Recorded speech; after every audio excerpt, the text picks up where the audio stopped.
Hello friends, आप सभी का बीएड कोर्स के नंबर 1 चैनल मिशन 1 में स्वागत है।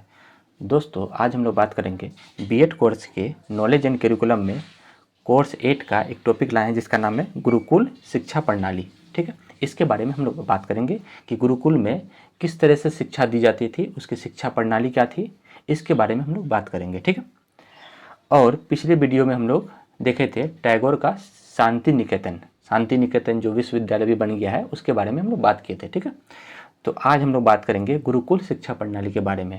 ठीक है, हम लोग जानते हैं कि गुरुकुल की जो ये शिक्षा प्रणाली है बहुत पुराने ज़माने से चली आ रही थी। या पुराने ज़माने में ये शिक्षा दी जाती थी गुरुकुल के द्वारा। ठीक है, तो उसी पे आज हम लोग बात करेंगे, गुरुकुल शिक्षा प्रणाली के बारे में बात करेंगे। जिन लोगों को बीएड से संबंधित नोट्स चाहिए तो आप लोग इस नंबर पर व्हाट्सएप कर सकते हैं। ये जो है व्हाट्सएप नंबर है, या कॉल कर सकते हैं, जहां आप लोग को बीएड का जो है नोट्स प्राप्त होंगे। ठीक है, तो आइए आज बात करते हैं हम लोग गुरुकुल शिक्षा प्रणाली के बारे में। और जो दोस्त मेरे इस चैनल पर नया है प्लीज़ जो है सब्सक्राइब करें और बीएड के सभी दोस्तों तक शेयर जरूर करें, क्योंकि इस चैनल के माध्यम से बीएड के सभी पेपरों को बहुत ही अच्छे और बेहतरीन आसान भाषा में समझाया जाता है। ठीक है, और प्ले लिस्ट में भी जो है हर एक पेपर का जो है वीडियो बनाया गया है, आप लोग वहाँ जाके भी जो है देख सकते हैं। ठीक है, तो आइए शुरू करते हैं गुरुकुल शिक्षा प्रणाली के बारे में। और एग्जाम में जो क्वेश्चन आएगा, गुरुकुल शिक्षा प्रणाली के उद्देश्य को स्पष्ट करें या गुरुकुल शिक्षा प्रणाली के बारे में समझाएं। ठीक है, तो आइए देखते हैं। सबसे पहले हम लोग इसका रूपरेखा देखेंगे। रूपरेखा में लिखना है प्रस्तावना, है ना, कौन कौन सा पॉइंट इससे बन सकता है।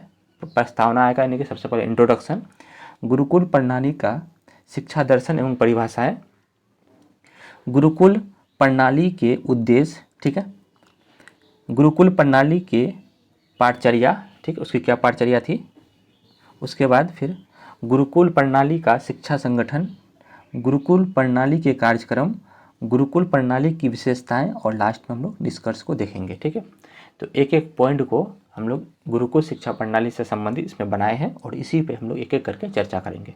तो सबसे पहले हम लोग प्रस्तावना देखेंगे, इसका इंट्रोडक्शन की गुरुकुल शिक्षा प्रणाली होता क्या है, इस पर बात करेंगे। ठीक है, तो आइए सबसे पहले हम लोग प्रस्तावना में देखते हैं। प्राचीन समय की बात है, ठीक है, प्राचीन समय की बात है। स्वामी दयानंद सरस्वती ने वैदिक धर्म के प्रचार के लिए 10 अप्रैल 1875 ईस्वी में आर्य समाज की स्थापना की गई थी। हम लोग जानते हैं कि आर्य समाज की जो स्थापना की थी, जिनका नाम था स्वामी दयानंद सरस्वती, ठीक है, जो वैदिक धर्म के प्रचार करते थे। 10 अप्रैल 1875 ईस्वी में आर्य समाज की स्थापना की गई थी। ठीक है, आर्य समाज की स्थापना का मुख्य उद्देश्य था कि वो हिंदू धर्म से दूसरे धर्म में परिवर्तन को रोकना तथा हिंदुत्व की रक्षा करना। आर्य समाज का जो है स्थापना करने का, यानी कि स्वामी दयानंद सरस्वती के आर्य समाज की स्थापना करने का उद्देश्य ये था कि वो हिंदू धर्म से जो व्यक्ति दूसरे धर्म में परिवर्तन हो जाते हैं तो उनकी जो है उनको रोकना है और हिंदुत्व की रक्षा करना है, ये उनका उद्देश्य था। ठीक है, आगे देखते हैं। वैदिक शिक्षा की व्यवस्था के लिए गुरुकुल शिक्षा प्रणाली की शुरुआत की गई। अब देखिए यहाँ पे ये जो स्वामी दयानंद सरस्वती जी ने अपनी वैदिक शिक्षा को प्रारंभ करने के लिए इन्होंने ही सबसे पहले गुरुकुल शिक्षा प्रणाली की शुरू की थी। समझ में आया कि गुरुकुल शिक्षा प्रणाली की शुरुआत किसने की थी? स्वामी दयानंद सरस्वती ने की थी। उनका ये उद्देश्य था कि वो आर्य समाज की स्थापना की थी और वो हिंदू धर्म को दूसरे धर्म में परिवर्तन होने के लिए उनको रोकना था और हिंदुत्व की रक्षा करने के लिए उन्होंने सबसे पहले गुरुकुल शिक्षा प्रणाली की शुरुआत की थी। ठीक है, आर्य समाज की ओर से दयानंद एंग्लो वैदिक कॉलेजों तथा स्कूलों की स्थापना की गई थी। इसके बाद जो है आर्य समाज की ओर से दयानंद ने एंग्लो वैदिक कॉलेज तथा स्कूलों की क्या की, बाद में फिर धीरे धीरे स्थापना की गई। ठीक है, गुरुकुल प्रणाली के नेता स्वामी श्रद्धानंद महाराज जी थे। गुरुकुल प्रणाली के जो नेता थे उसका नाम था श्रद्धानंद महाराज जी थे, जिनके प्रयास से आर्यों के लिए पंजाब में नवंबर 1896 ईस्वी में गुरुकुल स्थापित करने तथा वैदिक आर्यों की शिक्षा देने का प्रस्ताव पारित किया। यानी कि गुरुकुल प्रणाली के जो नेता थे उनका नाम था स्वामी श्रद्धानंद महाराज जी थे, जिनके प्रयासों से आर्य समाज के लिए पंजाब में आर्य समाज के लिए, ठीक है, पंजाब में नवंबर 1896 ईस्वी में गुरुकुल स्थापित किया, जिनका उद्देश्य था कि वैदिक आदर्शों की शिक्षा वहाँ पे पारित की जाए, दिया जाना चाहिए। ठीक है, इस प्रस्ताव का क्रियान्वयन 1902 ईस्वी में पंजाब आर्यों के द्वारा प्राथमिक विद्यालय के रूप में हुआ। इस विद्यालय को शांत वातावरण तथा नगर से दूर कंगड़ी हरिद्वार के निकट में स्थानांतरित कर दिया गया। मतलब हरिद्वार के जो निकट है वहीं पे जो है ये प्राथमिक विद्यालय की स्थापित किया गया था। यह स्वामी श्रद्धानंद जी द्वारा स्थापित यह गुरुकुल भारत का सर्वप्रथम वैदिक संस्थान है। भारत का सबसे प्रथम वैदिक संस्थान था, जिनका नाम था प्राथमिक विद्यालय के रूप में पंजाब के आर्यों के द्वारा की गई थी। ठीक है, और जो जिनके कौन क्या था इनका, स्वामी श्रद्धानंद जी ने की थी। ठीक है, यह विद्यालय अभी विश्वविद्यालय का रूप ले चुकी है। ये अभी जो विद्यालय है यह विश्वविद्यालय का रूप ले चुकी है। तो हम लोग देखें किस प्रकार गुरुकुल शिक्षा प्रणाली की शुरुआत कैसे हुई है ना। इसका सबसे पहले जो है प्राचीन समय में स्वामी दयानंद सरस्वती ने जो है 10 अप्रैल 1875 ईस्वी में जो है आर्य समाज की स्थापना की थी, और वहीं से जो उन्होंने गुरुकुल शिक्षा प्रणाली की शुरुआत की थी। तो यहाँ पे हम लोग गुरुकुल शिक्षा प्रणाली को समझ गए कि आया कहाँ से था। ठीक है, अब हम लोग आगे पॉइंट को देखते हैं, गुरुकुल प्रणाली का शिक्षा दर्शन। गुरुकुल प्रणाली का शिक्षा दर्शन क्या था। ठीक है, education philosophy of gurukul system. Gurukul शब्द का शाब्दिक अर्थ होता है गुरु का परिवार, यानी कि गुरुकुल का मतलब होता है जहाँ पे गुरु जो है अपने शिष्यों को बैठ के शिक्षा देते हैं, तो उन्हीं को हम लोग बोलते हैं गुरुकुल। तो गुरुकुल का मतलब होता है गुरु का परिवार, जो गुरु का वहाँ पे जो व्यक्ति वहाँ पे चले जाते हैं, या जो छात्र या जो बालक उस गुरु के आश्रम में चले जाते हैं या गुरु से शिक्षा लेते हैं, तो वो उस परिवार का जो हिस्सा बन जाते हैं, अंग बन जाते हैं। ठीक है, इसलिए बोला जाता है गुरुकुल का मतलब होता है गुरु का परिवार। ठीक है, बच्चे के जन्म के बाद पूर्व प्राथमिक शिक्षा परिवार में होती है। हम लोग जानते हैं कि बच्चे का जब जन्म होता है तो उसके बाद जो है उनका पूर्व प्राथमिक शिक्षा जो होती है, सबसे पहले जो शिक्षा देती है वो कौन देती है, परिवार में देती है। ठीक है, परिवार में माता और पिता देते हैं, जहाँ माता पिता अपने बालक को शिष्टाचार, भाषा, धार्मिक शिक्षा, संस्कार देते हैं। जहाँ बालक को जो है सबसे पहले परिवार में माता पिता जो है उनको शिष्टाचार सिखाते हैं, भाषा सिखाते हैं, धार्मिक शिक्षा सिखाते हैं, संस्कार सिखाते हैं। ठीक है, उसके बाद बालक को गुरु के आश्रम में ही बालक को पुत्र की तरह पालते हुए शिक्षा प्रदान करता है। उसके बाद जो है उस बालक को गुरु के आश्रम में भेज देता था, जहाँ पे गुरु जो है उस बालक को अपने पुत्र की तरह पालते हुए शिक्षा प्रदान करता था, जहाँ वह 25 वर्ष तक पूर्ण विद्या अध्ययन ग्रहण करने के बाद घर लौटता था। अब सुनिए, यहाँ पे ये जो है शर्त है कि जब आप गुरुकुल में प्रवेश करेंगे तो आपको 25 वर्ष तक, उस बालक का 25 वर्ष तक जो है वहाँ पे विद्या अध्ययन ग्रहण करके ही घर लौटना होता था। ये जो है गुरुकुल की परंपराएं थी। ठीक है, पूरे अध्ययन काल में उनको पूर्ण ब्रह्मचार्य, संयम और नियम पालन के साथ रहता था। वहाँ पे जो है ब्रह्मचारी बनना है, संयम के साथ, और नियम पालन जो होता है गुरुकुल का, उनका क्या करना है, पालन करने के साथ ही रहना है। गुरु केवल मार्गदर्शक होता है। वहाँ पे जो है गुरु क्या करते हैं, गुरुकुल में केवल मार्गदर्शक करते हैं बालकों का, और वहाँ पे जो है आपको ब्रह्मचारी की तरह रहना है, संयम बरतना है और नियम का पालन करना था, और आपको वहाँ पे 25 वर्ष तक जो है उस गुरुकुल में गुरु के परिवार में रहना होता है। ठीक है, गुरुकुल प्रणाली के शैक्षिक ग्रहण करने के नियम निम्न थे। अब वहाँ पे जो है शिक्षा ग्रहण करने के नियम क्या क्या थे, इस पे हम लोग बात करेंगे। ठीक है, तो सबसे पहला नंबर है 1 नंबर में कि बालक को 25 वर्ष की आयु तक ब्रह्मचार्य, घनिष्ठ संपर्क, संयम, अनुशासन, शांत आदर्श वातावरण की आवश्यकता है। जब उस बालक में 25 वर्ष तक तो वहाँ आपको रहना ही पड़ेगा। बालक का 25 वर्ष की उम्र तक, बालक के 25 वर्ष की आयु तक रहना है, ब्रह्मचारी बन के रहना है, घनिष्ठ संपर्क होना चाहिए, है ना, गुरु और शिष्य के बीच संयम होना चाहिए, शांत होना चाहिए, अनुशासन होना चाहिए, शांत आदर्श होना चाहिए, वातावरण के साथ आवश्यकता होनी चाहिए, वातावरण के अनुसार। ठीक है, तो ये सभी जो है गुरुकुल के शिक्षा ग्रहण करने की नियम थे। ठीक है, दूसरा नंबर नियम क्या है, माता पिता के प्रति श्रद्धा होनी चाहिए, पारिवारिक कर्तव्य की शिक्षा होनी चाहिए, पारिवारिक कर्तव्य कैसे निभाया जाता है उसकी भी शिक्षा वहाँ होनी चाहिए। ठीक है, तीसरा नंबर सादा जीवन उच्च विचार का जो है वहाँ पे नियम लगाया जाता है। तो सादा जीवन उच्च विचार की तरह आपको रहना है। ठीक है, एवं स्वावलंबन के समय के बनाए रखना है। ठीक है, चौथा नंबर नियम क्या था गुरुकुल का कि सामाजिक सहकारी एवं प्रजातांत्रिक विद्यार्थी जीवन जीना है वहाँ पे। सब सामाजिक, सहकारी, एक दूसरे के साथ सहयोग की भावना और प्रजातांत्रिक विद्यार्थी जीवन आपको व्यतीत करना है। ठीक है। 5वां नंबर नियम था वैदिक आदर्शों के द्वारा शारीरिक, मानसिक एवं आध्यात्मिक विकास द्वारा सर्वांगीण विकास कराता है। ठीक है। यानी कि वैदिक आदर्शों के द्वारा, वैदिक शिक्षा के द्वारा आपका शारीरिक विकास, मानसिक विकास, आध्यात्मिक विकास और सर्वांगीण विकास कराता है। ठीक है। 6 नंबर में स्वतंत्रता, आत्मभिव्यक्ति तथा 100 क्रियाओं की शिक्षा दी जाती है वहाँ पे। ठीक है। फिर नेक्स्ट है 7वां नंबर में प्रकृति, आत्मा एवं मानव जीवन में सामंजस्य स्थापन करना होता है। ठीक है। फिर 8वां नंबर नियम है सत्यम शिवम सुंदरम की खोज पर भी आपको चलना है। आपको याद होगा हम लोग पिछले वीडियो में सत्यम शिवम सुंदरम के जो बारे में बताया था वो कौन बताया था, तो रविंद्रनाथ टैगोर ने इनका नियम दिया था, सत्यम शिवम सुंदरम, सत्य ही सुंदर है, इनके बारे में वो बात की थी और उन्होंने सत्य पर ज़्यादा बल दिया था। ठीक है। तो ये सत्यम शिवम सुंदरम जो है रविंद्रनाथ टैगोर के द्वारा दिया गया शब्द है और उनकी जो है खोज यहाँ पे करनी है। ठीक है। इन्हीं के रास्ते पे चलना होता है। 9 नंबर नियम है परम शक्ति। परम शक्ति, शक्ति से जो ऊपर होता है उसको बोलते हैं परम शक्ति को प्राप्त करने की साधना मोक्ष प्राप्ति की ओर आपको यहाँ पे रहना है। ये सब जो है हम लोग गुरुकुल के शैक्षिक ग्रहण करने के नियम थे।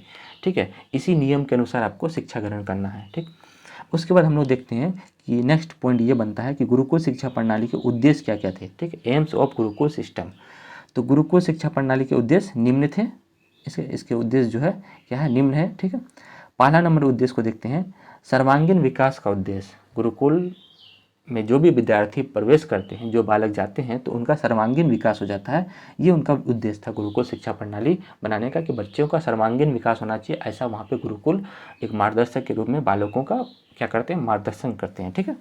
दूसरा नंबर राष्ट्रीयता की भावना का विकास कराना। अपने राष्ट्र के प्रति जो है ना, निष्ठापूर्वक जो है क्या करना है, उनके प्रति हम हमेशा समर्पित रहना है। तो राष्ट्रीयता की भावना का क्या करना है, उसमें विकास कराया जाता है। ठीक है।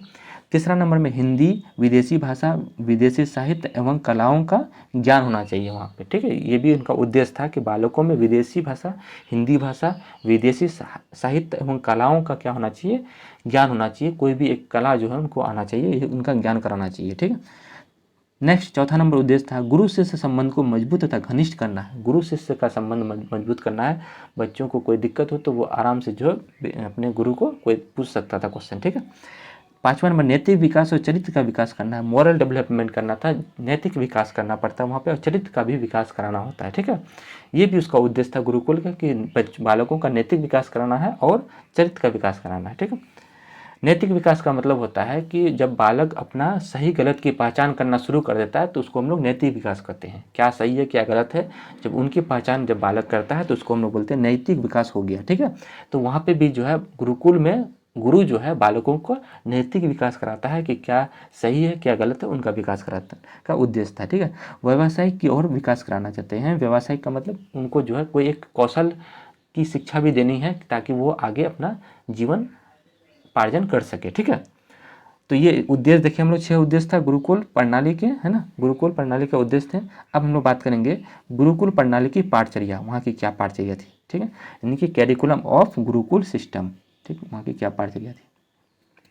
गुरुकुल शिक्षा प्रणाली के निम्नलिखित विषय दिए गए हैं। गुरुकुल प्रणाली में निम्नलिखित विषय को जोड़ा गया है। ठीक है। 1 नंबर में प्राचीन वैदिक शिक्षा एवं साहित्य।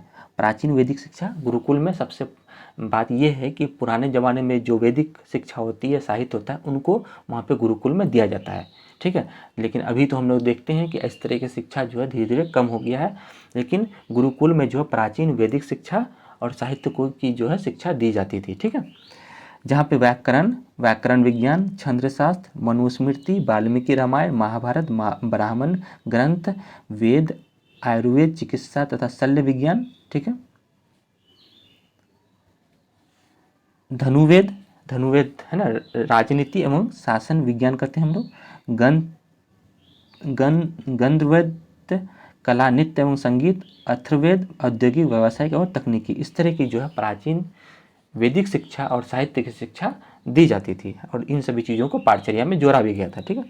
दूसरा नंबर में आधुनिक ज्ञान विज्ञान एवं साहित्य। ठीक है। भारतीय तथा विदेशी भाषाएं एवं साहित्य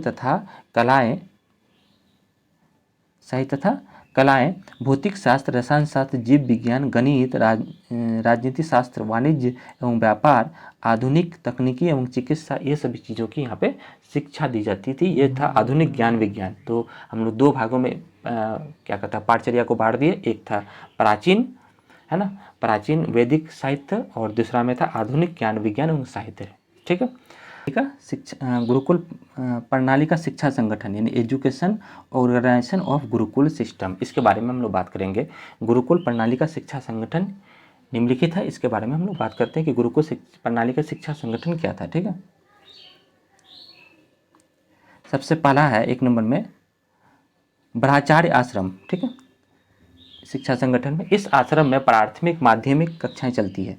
ब्रह्मचार्य आश्रम में जो है ये बात था कि इस आश्रम में जो है प्राथमिक माध्यमिक कक्षाएं चलती है, जिसका पाठ्यक्रम 10 वर्षीय होता है। यहाँ पे प्राथमिक और माध्यमिक कक्षाएं चलती है, जिसका जो है पाठ्यक्रम कितना वर्ष तक चलता था, 10 वर्ष तक विद्यार्थी को शिक्षा ग्रहण करता था, जिसमें वेदों का अध्ययन, संस्कृत, हिंदी अनिवार्य है। इसमें अभिभावकों को अपने बालकों के लिए 25 वर्ष की आयु तक विवाह न करने की प्रतिज्ञा करनी पड़ती थी, है ना। यहाँ पे ये था कि यहाँ पे अभिभावकों को अपने बालकों के लिए 25 वर्ष की तक जो है 25 वर्ष की आयु तक जो विवाह न करने की इसमें प्रतिज्ञा करनी पड़ती थी इसमें। ठीक है, आश्रम में। इस प्रतिज्ञा के बाद ही बालक विद्यालय में प्रवेश दिया जाता था। जब अध्यापक या जब अभिभावक जो है मान जाते थे कि 25 वर्ष की आयु तक जो है बालकों का हमको विवाह ना कराएं, तब ये जो है आपको बालक को इस विद्यालय में प्रवेश दिया जाता था। ठीक है। नेक्स्ट दूसरा में है महाविद्यालय। महाविद्यालय में हम लोग बात करते हैं। ठीक है। तो इसमें स्नातकोत्तर तक की शिक्षा दी जाती थी, यानी कि पीजी तक की शिक्षा दी जाती थी। इसमें निम्न विषय की शिक्षा दी जाती थी। 1 नंबर में अनिवार्य विषय में क्या क्या था, वैदिक साहित्य, दर्शन शास्त्र, संस्कृत, अंग्रेजी, हिंदी, आर्य सिद्धांत, इन सभी चीज़ों की शिक्षा दी जाती थी। ऐच्छिक विषय में क्या क्या था, ठीक है, अर्थशास्त्र, राजनीति शास्त्र, भौतिक शास्त्र, रसायन शास्त्र, इतिहास, गणित, इन सभी चीज़ों की शिक्षा दी जाती थी महाविद्यालय में। ठीक है। उसके बाद हम लोग बात करते हैं तीसरा में वेद महाविद्यालय। ठीक है। वेद महाविद्यालय में क्या था कि इसमें आर्य समाज के लिए शिक्षकों को प्रशिक्षण दिया जाता था। इसमें आर्य समाज के लिए शिक्षकों को प्रशिक्षण दिया जाता था, जिसमें तुलनात्मक धर्म अध्ययन, खगोल, ज्योतिष विज्ञान तथा वेदाध्ययन पर अधिक बल दिया जाता था। इन सभी चीज़ों पर अधिक बल दिया जाता था। ठीक है। चौथा नंबर में है आयुर्वेदिक महाविद्यालय। इसमें आयुर्वेद, चिकित्सा एवं शल्य विज्ञान की शिक्षा दी जाती थी, है ना। इसमें शल्य विज्ञान और चिकित्सा के संबंधी शिक्षा दी जाती थी। 5वां नंबर में स्त्री शिक्षा। स्त्री शिक्षा के बारे में भी बात की थी। स्त्री शिक्षा में कि गुरुकुल प्रणाली में बालिकाओं को पृथक रूप से शिक्षा दी जाती थी। पुरुषों के समान स्त्रियों को भी शिक्षा दी जाती थी। गुरुकुल प्रणाली में बालिकाओं को जो है बालकों से अलग करके जो है शिक्षा दी जाती थी। पुरुषों के समान स्त्रियों को भी शिक्षा दी जाती थी। इसलिए कन्या गुरुकुल की स्थापना देहरादून, आर्य कन्या महाविद्यालय बड़ोदरा, कन्या महाविद्यालय अलीगढ़ की स्थापना की गई थी। ये सभी जो है गुरुकुल की स्थापना की गई है, जो अलग अलग जगह पे है। जैसे गुरुकुल की स्थापना एक है देहरादून में, फिर आर्य कन्या महाविद्यालय बड़ोदरा में, ठीक है, फिर कन्या महाविद्यालय अलीगढ़ की स्थापना की गई थी, जिसमें 16 वर्ष की आयु तक ब्रह्मचारी व्रत धारण कर नारी शिक्षा दी जाती थी। यहाँ पे 16 वर्ष तक जो है ब्रह्मचारी बन के जो है बालिका जो है उनको नारी शिक्षा दी जाती थी। ठीक है। कितने वर्ष तक, 16 वर्ष तक। अब हम लोग बात करेंगे गुरुकुल प्रणाली की कार्यक्रम। गुरुकुल प्रणाली के कार्यक्रम क्या क्या थे, है ना, दैनिक कार्यक्रम क्या थे, सुबह से शाम रात तक जो है उसके कार्यक्रम क्या क्या थे, इसके बारे में बात करेंगे। ठीक है। तो गुरुकुल प्रणाली के दैनिक कार्यक्रम निम्न थे। ठीक। 1 नंबर में जागरण एवं दैनिक आवश्यकताओं, प्रातः 5 से 7 बजे तक। डेली जो है दैनिक आवश्यकताएं जो जागरण होती है, जो सुबह उठते हैं, दैनिक आवश्यकता 5 बजे उठना है, प्रातः सुबह 7 बजे तक। ठीक है। दूसरा नंबर में योगाभ्यास करना है। संध्योपासन एवं यज्ञ के लिए प्रातः 5 बजे से 7 बजे तक ही रखा गया उसमें भी। ठीक है। और ठीक है, जागरण मतलब 5 से 7 बजे यहाँ तक चलेगा। ठीक है। और 5 से 7 सुबह में योगाभ्यास करना है। तीसरा नंबर में स्व अध्ययन, खुद अध्ययन पढ़ाई के लिए 7:30 से 9:30 बजे तक स्व अध्ययन करना है ना, सुबह में। फिर 4 नंबर में कक्षाएं दोपहर 12 बजे तक चलेगी। ठीक है। फिर दोपहर का भोजन दिन में 12:30 बजे, फिर विश्राम करना है 2 बजे तक। ठीक है। फिर उसके बाद कक्षाएं, है ना, 2 बजे से शाम के 5 बजे तक, ठीक है। फिर उसके बाद खेलकूद 5 बजे से 7 बजे तक, रात्रि का भोजन 8:30 बजे, 100 अध्ययन, फिर से अपना अध्ययन 100 अध्ययन सेल्फ स्टडी करना है 9 बजे से 10 बजे तक, और रात में 10 बजे सो जाना है, शयन मतलब सो जाना है, ठीक है। तो ये जो है गुरुकुल की शिक्षा के कार्यक्रम थे। शिक्षा मतलब ये गुरुकुल का जो है दैनिक जीवन के जो कार्यक्रम था वो था, ठीक है। अब हम लोग बात करेंगे गुरुकुल प्रणाली की विशेषताएं, इनकी क्या विशेषता थी। तो गुरुकुल प्रणाली की विशेषताएं निम्न है। 1 नंबर में गुरुकुल प्रणाली में ब्रह्मचार्य, साधना, तपस्या, सहनशीलता एवं विनम्रशीलता प्रमुख होनी चाहिए, ठीक है। गुरुकुल प्रणाली की ये विशेषता थी। गुरुकुल प्रणाली में ब्रह्मचारी बनना है, साधना करना है, तपस्या, सहनशीलता एवं विनयशीलता प्रमुख होती है, ठीक है।